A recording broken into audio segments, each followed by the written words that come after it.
Healthcare professionals replacing police officers. No one they encountered was arrested. Makes sense. The current expectation is that the police are experts at handling everything. Violent murderers, drug addicts, folks with mental illness, unruly kids, etc. They've become the de facto people to call for any problem, and it's unrealistic to expect that out of them. Jails are not storage facilities for people with mental illness. It's bad for everyone. No one gets better, and as taxpayers we foot the infinite bill.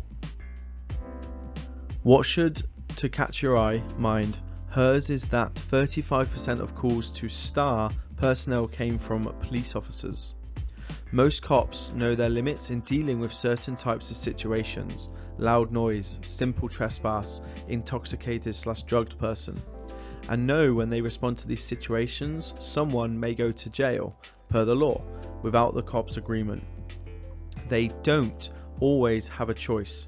In my opinion, I think this figure will go higher as more see it work. So proud of Denver for coming up with this clever win-win solution. Also proud of the police for buying in and delegating the mental health calls.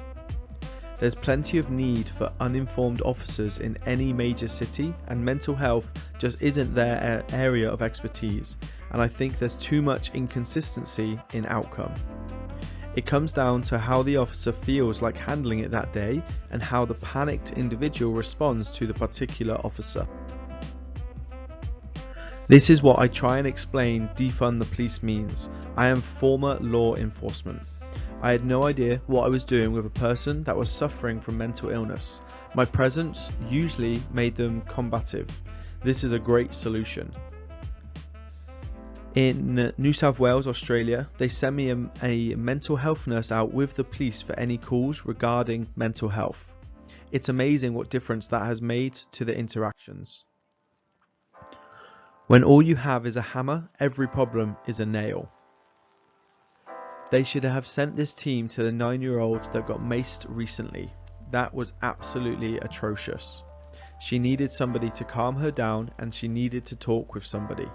She didn't need to get maced in the face because she wouldn't calm down. I am really glad that we have these teams here in Holland too. I was never agreeing with the idea of defund the police, the way the Republicans said it was being represented. No, I agreed with something of this nature, not to defund, but rather to reroute funds and specialise what was going on. We shouldn't have had the police do everything to begin with. Specialisation is key to get everything going efficiently and effectively. Did anyone actually read the article? The comment section is just full of political and ideological hate. They responded to roughly 3% of calls, and it was all low-level non-violent incidents. This is a good thing. It potentially saved lives and kept hundreds of people out of the criminal system. This doesn't mean police are unnecessary, it means they can focus more on situations where they are needed. Police leadership here has known for years that it costs $1 for prevention measures for every $4 spent on criminal complaints. They support every non-profit they can here to help with these ends. More treatment, more child prevention programs, health training. A program template of this type will go a long way to improve everyone's lives. This is what the defund the police thing really is. Why not have appropriately trained healthcare and mental health professionals handle what they are trained for? Let the police deal with what they are trained for. It only makes sense that there would be better outcomes all around. Just like this, we can do it. I bet there's more than a few thousand police officers who'd be willing to retrain to do this work, but I'm prejudiced. All the cops I know and have known offer some level of this, and they peer pressure for violence is wrong. Clockwork Orange 1971 film had the sense of exactly who it is that wants to be a cop 50 years ago. This is great. Seems like all these cookie ass ideas seem to work and benefit everyone. Who'da thunk? As a mental health caseworker who has provided services for parolee felons for 7 years, it absolutely profoundly warms my heart to see programs like this working. I would sign up for this job immediately if we had it in my region. So they don't have the authority to arrest people, and a dispatch is probably selecting calls. If we aren't filling the prisons, how will the private companies that run them make money? How will we keep the money flowing into the communities if we aren't collecting fines? How will lawyers make money if they aren't suing the cities for excessive force? Have we really thought this whole thing out? No doubt, some will see this as a failure of the new system. Those judges getting paid to throw people into private prisons are going to be real mad. But if they aren't just randomly killing people for having mental crises, how will the citizens know they're being protected and served? Oh, there's a slightly misleading headline. Unpopular opinion. I don't care if someone is arrested or not. I just want to make sure people don't unnecessarily die when they are arrested or detained. Let's also acknowledge the police weren't even cooler for a single issue by the STAR program. Sure defeats those arguments about how social workers and police alternative programs are going to end up with the workers dead because they're unarmed and don't have the training to deal with violent, homeless drug addicts.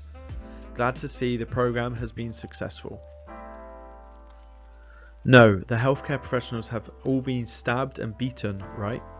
Isn't that what's supposed to happen? Cops and their sycophants? You don't send a potato to do a professional's job after all. Oh.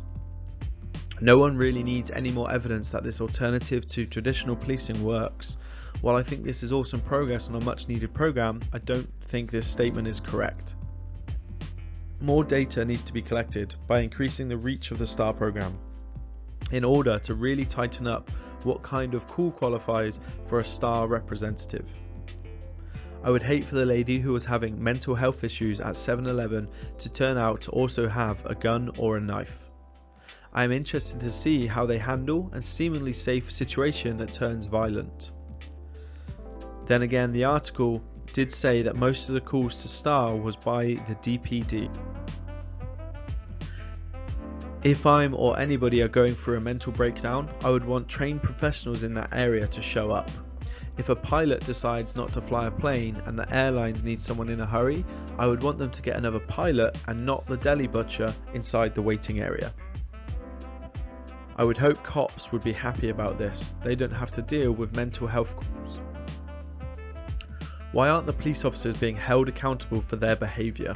I get that for some cases this is a much better approach, but it doesn't do anything to solve bad police behaviour, such as escalating a situation and reacting violently because that's what they want to do. Oh, you mean people need help and not punishment mostly? Cool. Hopefully, more and more municipalities copy this approach. It's hard to say. I'm afraid that they will likely never happen in some areas, most of the south, parts of Midwest and West, because tough on crime policies are a go-to for politicians to score easy points with their voters who are misled into believing that harsher and more frequent punishments lower crime rates.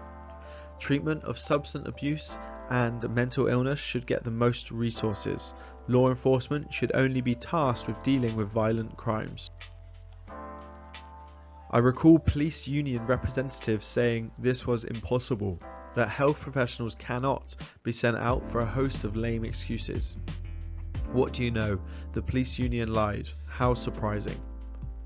I doubt anyone was killed either. There's a big difference between the way a HCP or a bully with an attitude badge and gun handle people. Just saying. Well, yeah, makes sense since healthcare professionals don't have a badge, handcuffs or the authority to do so.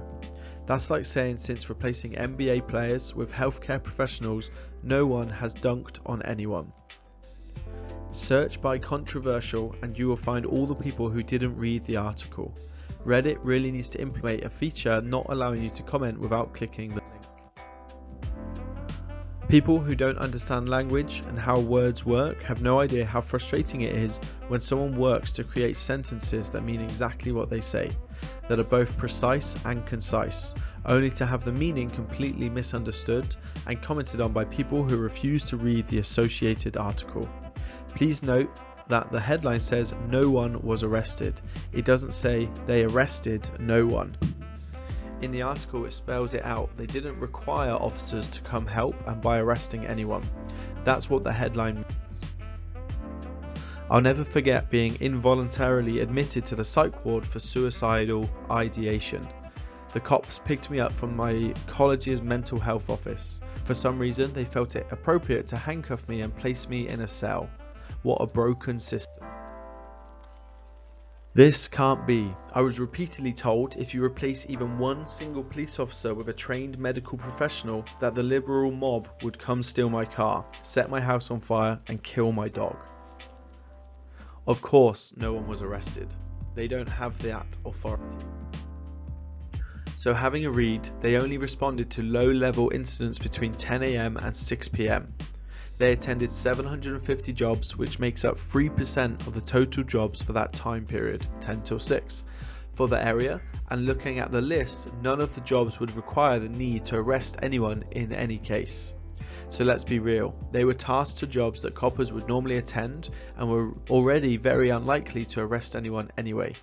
Really not sure what it's proven, to be honest. These titles get dumber and dumber, I swear. This made me really emotional. I'm so tired of seeing people who asked for help get taken to a hospital in handcuffs. We desperately need more mobile crisis response programs across the US. We need states to hire more EMS and provide more training for them. I did it for 5 years and dealt with a lot of mental illness calls and only ever had to call for police intervention twice. A lot of the weight falls on dispatch and a lot of it falls on the lack of EMS. Most cities have more cops than EMS on duty, so a lot of the time police are first on scene and dispatch notifies them first when they hear people might want to hurt themselves or others. A great example of what defund the police actually means in practice. Works beautifully. Wait. So you're telling me that when you send a person with training in social services and mental health care instead of a gun-wielding, unreasoning, adrenaline-jacked, combat-booted authority, the result is better, even safer? Who would have known?